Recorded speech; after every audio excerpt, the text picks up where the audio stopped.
جب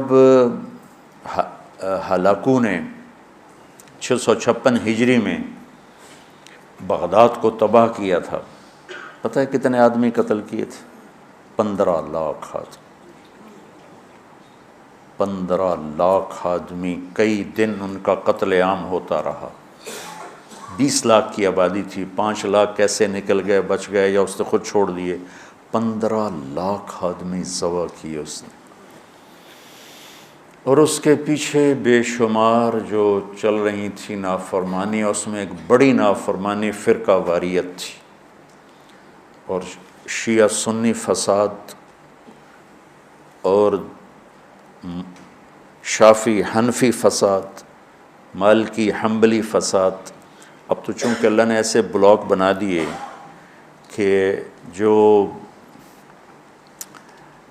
شوافع ہیں ان کا بلاک الگ ہو گیا، احناف کا بلاک الگ ہو گیا، حنبلیوں کا الگ ہو گیا، مالکی افریقہ میں چلے گئے، حنفی وسط ایشیا میں آ گئے، شافعی مشرق بعید میں چلے گئے، حنبلی بلاد عرب میں چلے گئے، تو ان کی آپس میں کوئی وہ پھینک سینگ نہیں پھنستے ہیں۔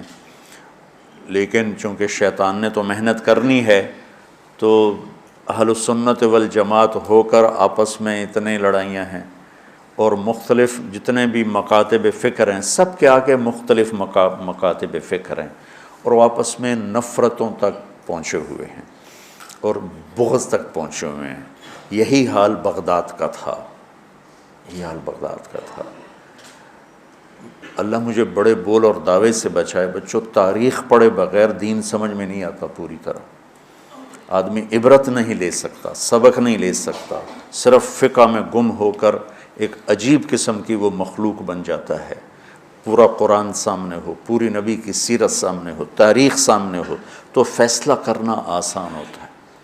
بغداد کو تحت کر دیا ہلاکو خان نے، کہ اس کے پیچھے بڑا سبب یہ آپس کے روزانہ مناظرے ہوتے تھے۔ 317 ہجری میں، 317 یعنی ابھی خیر القرون ختم ہوا ہی تھا، بغداد میں حنبلی اور غیر حنبلی مناظرے میں اس قدر فساد ہوا کہ سینکڑوں آدمی قتل ہو گئے، ایک دوسرے کی جان کے ایسے درپے ہوئے۔ دونوں طرف سے اہل سنت ہیں، لیکن ایک دوسرے کی گردنیں اڑا دی، اور یہ عام ہونے لگا۔ تو اللہ تعالیٰ کی طرف سے وہ عذاب بن کر آیا 656 ہجری میں، اس نے سارے بغداد کی اینٹ سے اینٹ بجا دی، اور ساری کتابیں اٹھا کے دریائے دجلہ میں ڈال دی۔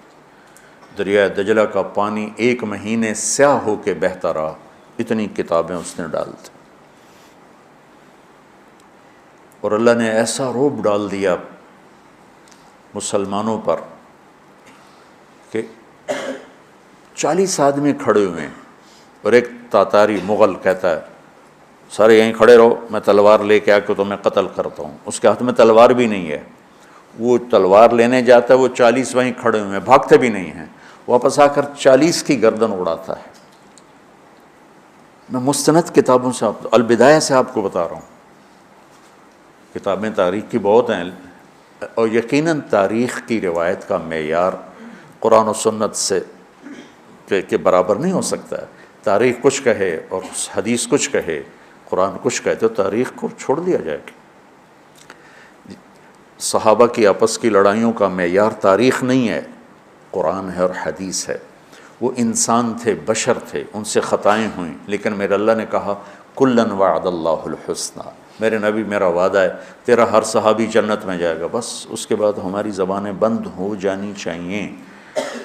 جن کو اللہ نے معاف کر دیا ہو، ہم ان پر زبان کھولیں گے تو ہلاک ہو جائیں گے، تباہ ہو جائیں گے۔ تو بچوں، آپ کو نصیحت کرتا ہوں، اور جو سن رہے ہیں، مسلمان بن کے چلو، اللہ کے واسطے فرقہ واریت کی لعنت سے نکلو نکلو نکلو، یہ ختم نہیں ہو سکتے۔ ہاں، ہم جڑ کے چلیں، اپنے اپنے مسالک پر چلتے ہوئے ایک دوسرے کو عزت دیں، احترام دیں۔ مولانا محمد قاسم نانوتوی رحمۃ اللہ علیہ، جنہوں نے دیوبند کی بنیاد رکھی، بہت بڑے مناظر تھے بر صغیر کے، ساری زندگی کسی مسلمان فرقے سے مناظرہ نہیں کی، ساری زندگی۔ حضرت تھانوی کے مواعظ 30 جلدوں میں ہیں، پڑھو۔ کسی پر رد کیا ہو ایسا بدتمیزی کے ساتھ اور اس طرح اس کی پگڑی اچھالی ہو، جن کے نام پر دیوبندیت قائم ہے۔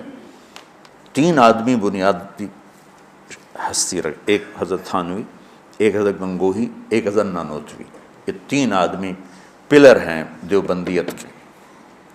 دیکھو انہوں نے کس طرح، اگر کہیں کسی کا رد بھی کیا ہے تو ایسے نہیں کیا کہ انسانیت سے گرا ہوا کلام ہو یا لہجہ ہو یا گفتگو ہو۔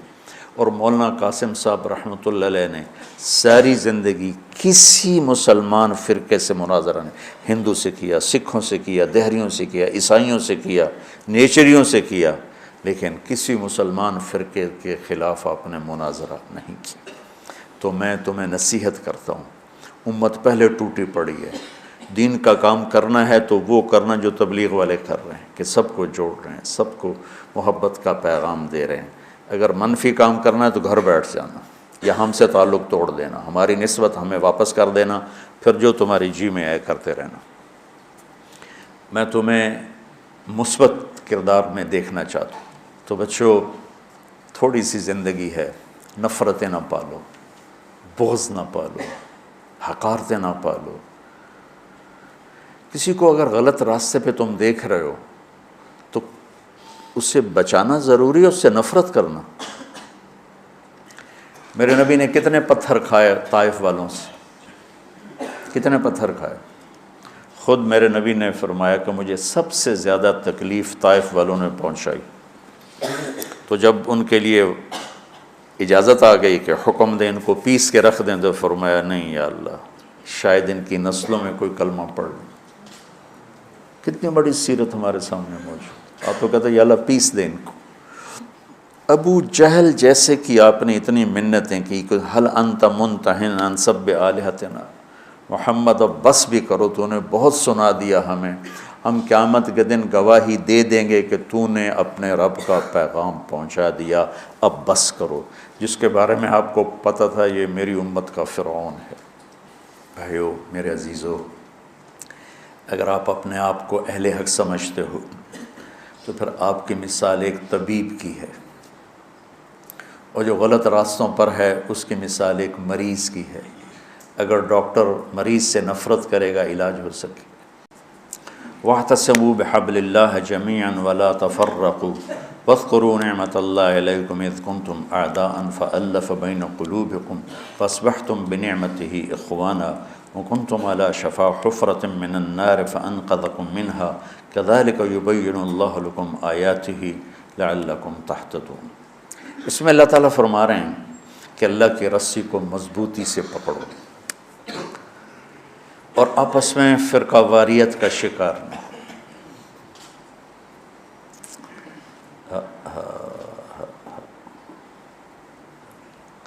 اور پھر اللہ تعالیٰ پچھلا وقت یاد دلاتا ہے جب تم آپس میں ٹوٹے ہوئے تھے، ایک دوسرے کے دشمن تھے، اللہ نے تمہیں جوڑ دیا۔